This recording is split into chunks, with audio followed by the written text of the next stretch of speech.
Here's what I want to know. Why have there been so many UFO sightings over our nuclear launch facilities?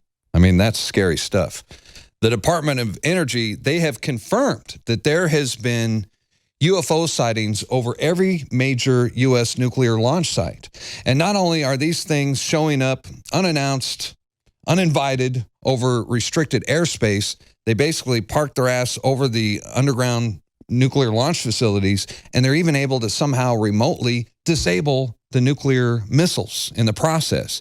So, needless to say, it's scaring the hell out of the U.S. military, and Congress and the Senate, they want to know what's going on. Author and investigator Robert Hastings has spent more than 40 years locating and interviewing military veterans, missile officers, and others who worked in various parts of the atomic weapons program. More than 150 of them so far. They've all told the same story. That, in fact, UFOs have routinely monitored our nuclear weapons going back decades, and on occasion apparently have actually interfered with the functionality of those weapons. He called back 5 minutes later, and this time he was very frightened, very scared, shouting into the phone, saying that he had his guards there, and they were seeing a oval-shaped orange-red object hovering just above the gate of our facility.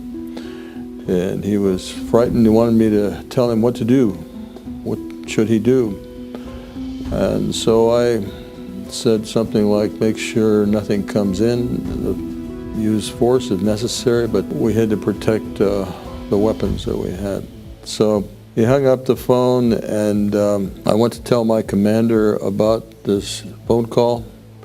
And as I was speaking to him, the missiles went into inoperable condition, what we called no-go. They could not be launched, and we lost all 10 of them. Everything we'd written. All 10 missiles were disabled, every single one of them.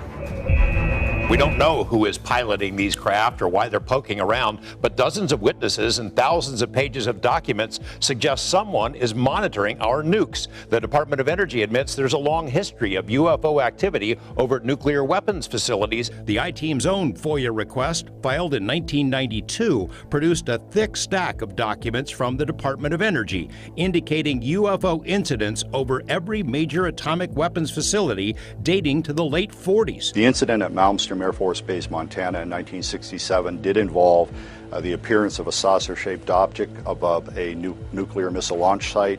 Seconds later, all 10 of these missiles controlled by this site malfunctioned.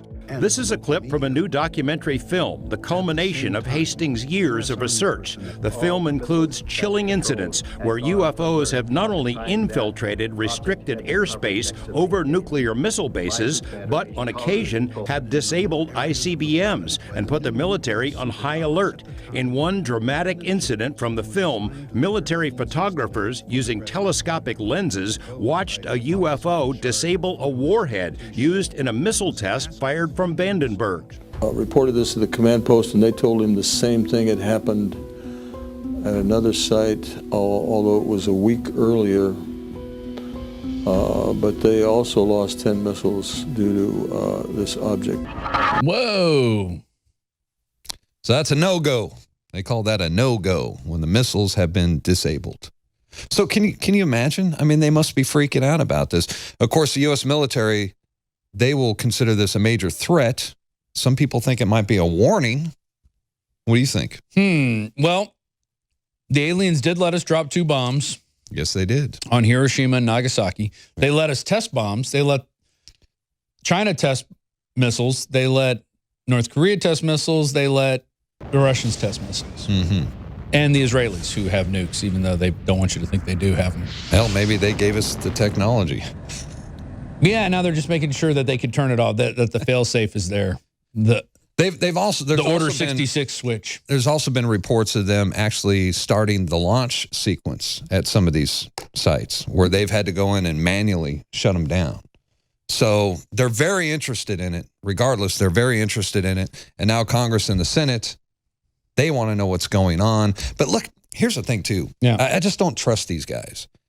Part of the guys that are leading the UFO disclosure are Marco Rubio Harry Reid. He's a Ferengi. Yeah. Harry Reid said that most of the videos and the information he has never seen the light of day. So hopefully that will come out. And then we have, maybe that's why he had that black eye. He was trying to hold on to it, or they wanted it to see the light of day, and they're punching Harry Reid in the face. We got to wait till this.